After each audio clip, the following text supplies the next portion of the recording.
let's go on to the Highlanders. So for You Should Know, sticking to the front row theme, I'm going to say a player that rubbed me up the wrong way for all the right reasons last year, Ethan Degroot.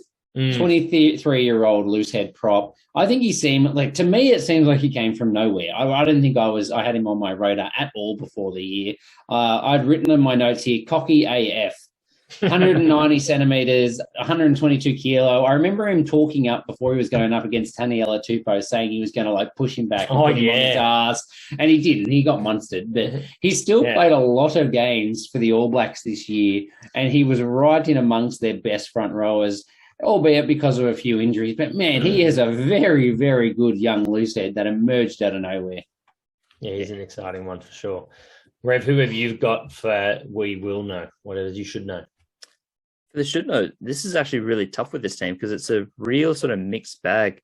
The name that I think should be on everyone's lips is Marino Mikaele-Tu'u, who had a huge 2020. Got some game time in 2019. Was looking good too, but last year just sort of fell out of favour. I think he was involved in some of the Joshua Wani house parties, and then Hugh Renton came in, and I don't know how, but took his jersey. So I'm really looking forward to him having a big year. But when you got a body that big, he had an unreal season for Hawke's Bay at 6. He was playing a lot of blindside for them. You'd presume that's where Frizzell slots in, but I mean, just having 2 back rows of that caliber, I'm very excited. So he's probably the only name I could have named who's in that category. This is one of the big questions for me from last year where I just couldn't understand, and we did shed some light on it in the New Zealand podcast, Rev.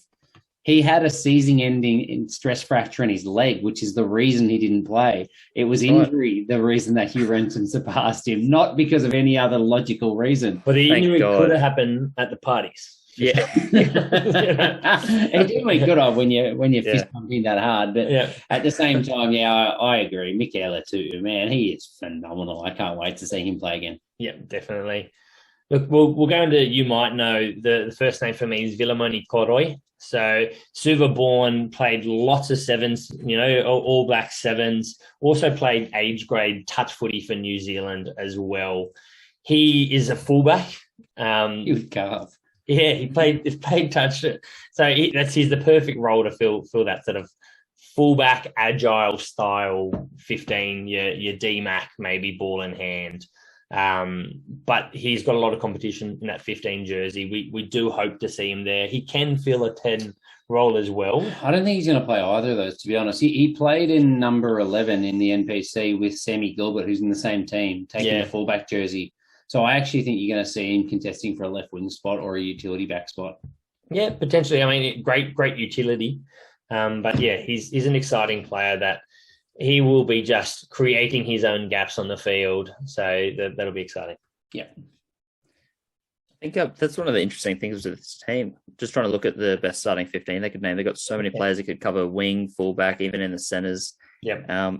So someone that I think is sort of in the middle category, you might know the name. They've been around a little bit, is Thomas Umunga Jensen. And that might just be because, the brother Peter. But TJ, he's a big boy. He's already racked up 9 caps. It's just been very slow because of injuries. He's someone that probably should have had a few more minutes if it weren't for some unfortunate injuries at the start of seasons. But the bits that you've seen of him, he's looked pretty good. And I think for the longest time, the Highlanders had a really rock-solid centre combo of Ty Walden and Rob Thompson, and they've just sort of held the fort as a very safe option. I think the Highlanders have the potential for that, but I think he's part of it. I think he's got to be in there somewhere. So I just want to see him get a full season, no injuries, because he could carve up. Yep.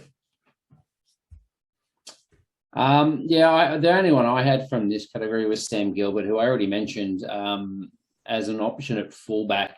He's a pretty big unit, 89 centimetres, 98 kilo. I think he had a knee injury that's kept him out for a while as well, but he's just a very talented young player that they earmarked themselves as someone that could have a big year. And I know he talked about taking confidence from seeing Conagard and Bashop come through last year on the back of his injury and just absolutely carving up. So it'll be good to see if he can have a similar kind of impact. And we've seen glimpses at Super Rugby level, but, he's obviously got to go to another level if he is going to start consistently in this side. If we jump across the players you might know, might not know, sorry. We all know that the heart of the team is the open side flanker. So we're going to go across to Sean Withy. So 20-year-old. He actually won the tournament as captain, as you should be as an open side flanker, always captain, for the Highlanders in the under-20s last season. So stepping up into Super Rugby, he's 191 centimetres, 108 kilos. There's a lot of big, really aggressive style back rowers in this squad. So he's not going to be competing necessarily with them. He's that 7 jersey, and he might be, getting a chance if you see an injury to someone like Harmon and Lentjes to come onto the bench. But I mean, he's quite young, but he's an exciting one for the future as well. Yeah.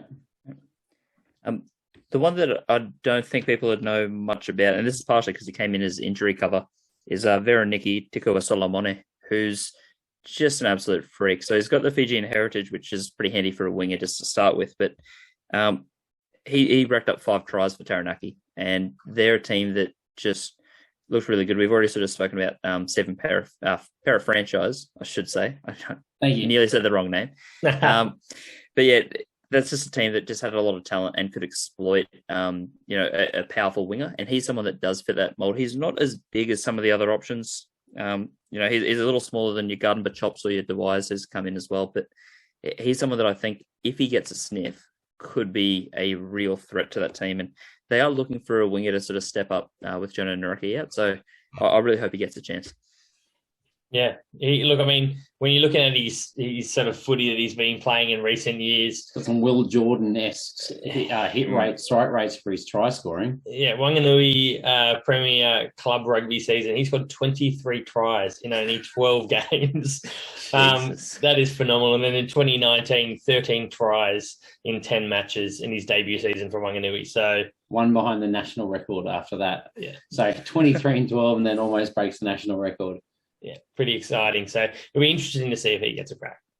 And I've got Saula Mau, who's a 21-year-old tight head prop. And I could have sworn this is where you're going with this one, Rev. Yeah. He's the other big unit prop that I just can't wait to see. 193 centimetres, 145 kilo. So he's got a kilo on Tamati Williams.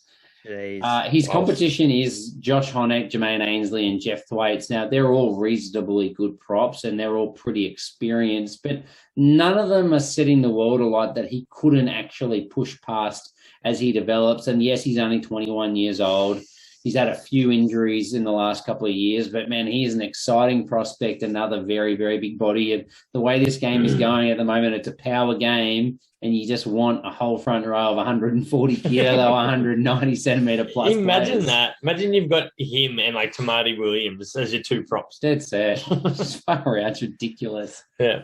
All of a sudden, Pone is too small to play. Yeah. Slim.